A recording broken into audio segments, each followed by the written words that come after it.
Ang ambisyoso sa Mindanao ug sa Bisaya nangandoy nga mag-adventure sa Manila. Kay daghang nag-ingon ug dunay nagbalita, daghang punong kwarta sa Manila. Kabaw gibaligya, giprinda ang gamay yuta, aron itriti paingon sa Manila.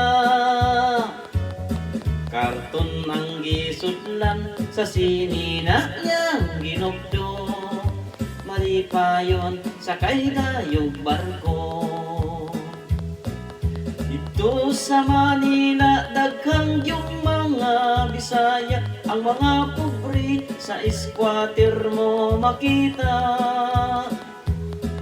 Dunay nakatrabaho apan mas daghan ang wala, simple lang ang kinabuhi sa Manila. Pagtunggo niya sa pier sa masadya nga Manila, daw gilamat siya sa iyang nakita. Kay daghang mga tao, mga sakyanan pagkasaba, ibati siya og jutayng kakulba.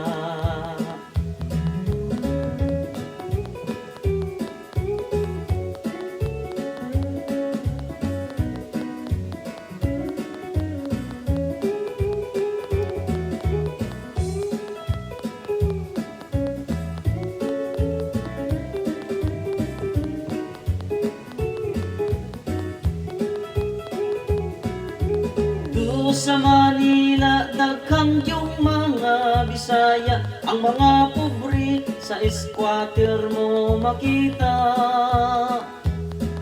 Dunay nakatrabaho apan mas daghan ang wala, simple lang ang kinabuhi sa Manila.